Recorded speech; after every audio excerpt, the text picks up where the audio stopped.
So I decided to bind this fretboard after all, and I'm just setting up to do that. It's not a difficult thing at all. So I've taken one side off with the router here. Okay, now our fretboard is routed on both sides, so now it's narrower than the width of two binding strips, okay? Okay, so this is what I've come up with. I've set up this little system here. I've got some tape torn off, and I got some tape put underneath the fretboard. You know, I put acetone on here on the binding and on the wood, and we'll do it all at the same time, and I'm just going to fold the tape over. Now you have to be careful when you're doing that, because you have to make sure that in addition to pulling in on the binding, you have to push down so that the binding is down on the surface that the fretboard is sitting on, so that it's flush on the bottom. Otherwise, you're going to have a space when you put the fretboard onto the neck. So you have to make sure you're pushing down, and then of course pull back this way to get it tight. And there's a little bow in the binding here, just from being stored in a circular, rolled up fashion. So I'm going to use that to my advantage, and that'll help keep the ends pressed in until I get them taped. Right? So I'm going to put this, get a brush and get some acetone. I'm going to brush some acetone onto the surface of the wood, like that.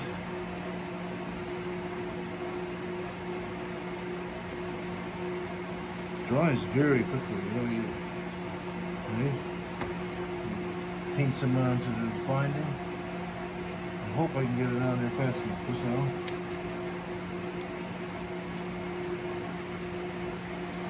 Flashes off in a jiffy. Push down there. Tape. Push down. Tape. Push down. Tape. Push down and tape all the way along. There we go. And push down and pull the tape up. And some extra ones I'll put on here.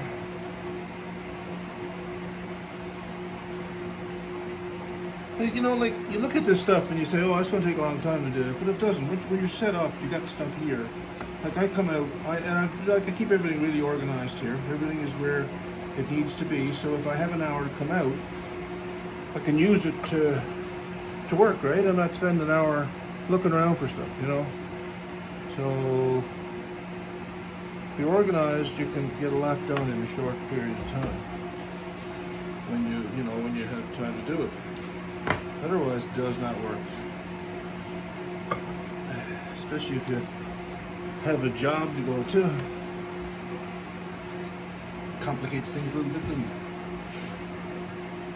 So I only have, in the evenings. Or today I happen to have the afternoon off. I just decided to I was working all weekend, so I decided to take some time this afternoon. And yeah. And I find that, when you get time today, it's a better time to work because you're not tired, so you come out here in the night and, if you're not tired, you're not focused, you make mistakes then, make mistakes in measurements, make mistakes, you take shortcuts, you get lazy, and that doesn't always work too well.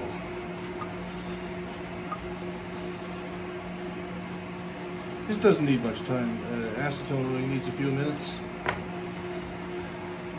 Okay, we're back on the other side. This side is clamped or taped. Same thing, really.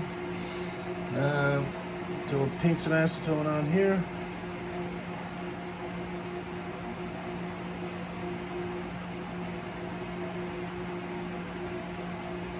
That melts off pretty much right away.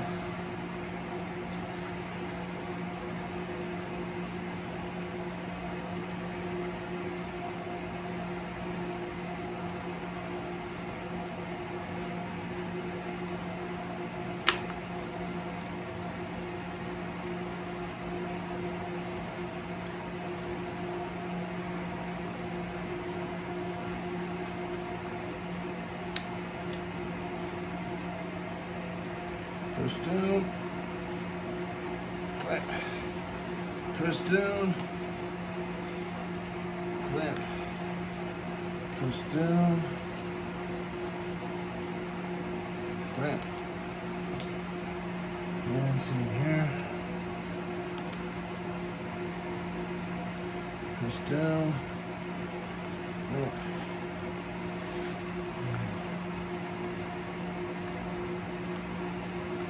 Goes down. Yeah. Now, another few pieces of tape here.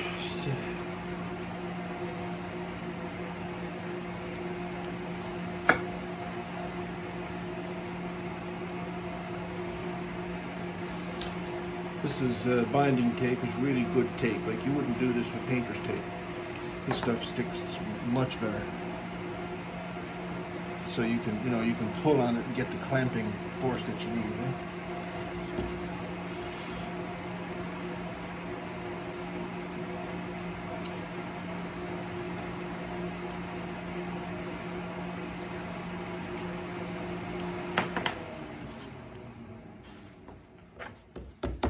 There you go.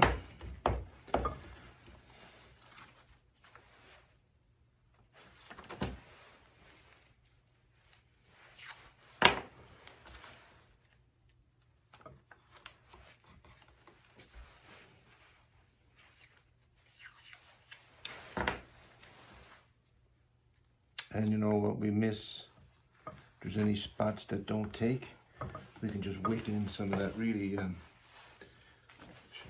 we can wick in some of that really watery, crazy glue. It'll go right down there and stick it.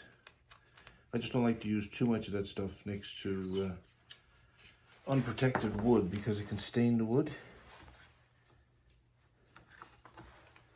So I'm told, well, I know it can. You can sand it out with most woods, but something like thick spruce, it stains more deeper because the wood's softer, There we go.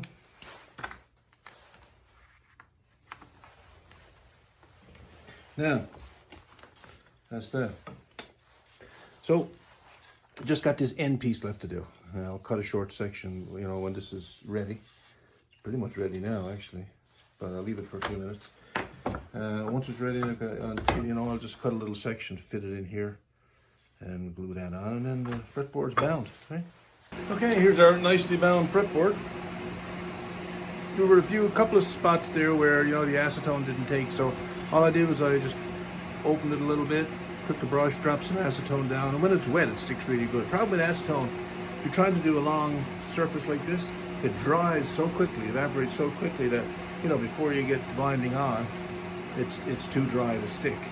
So you just go over it afterwards and drip some in, and it's all good there now. So, got the end piece put in. The end piece here, it fits pretty good.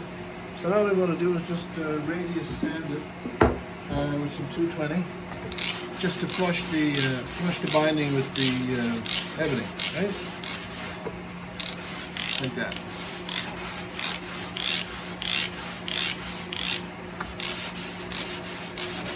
And it'll make a real nice job. So I've got it flushed with the sandpaper. I just got to clean up the binding. I just take a blade like that and just scrape it. Scrape it right down. You take the black, discoloration from the ebony out of it.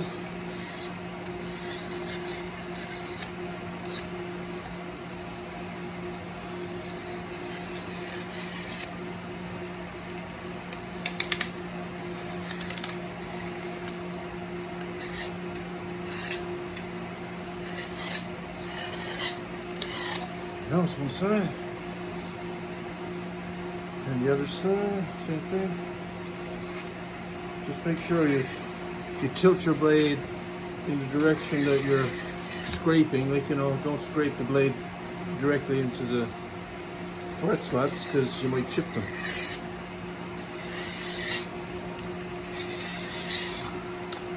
That's bad.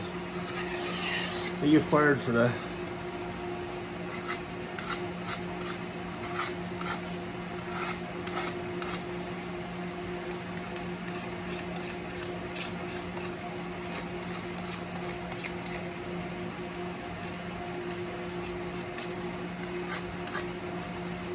Okay.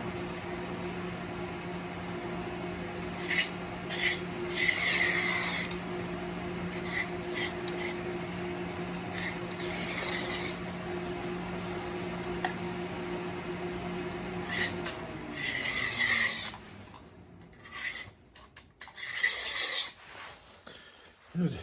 Looking good.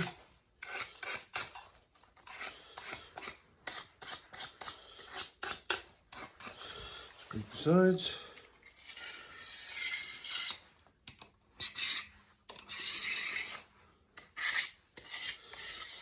Just, I'm not going to do too much with the sides now. I'll finish them off, you know, once the fretboard is installed on the neck, because I can scrape some binding to help with the fitting, right? There we go. So let's see how that looks.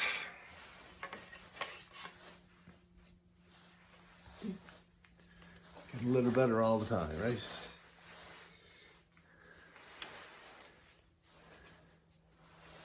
Every little bit counts. And then I'll eventually put binding around the headstock as well to match this cream stuff here. All good.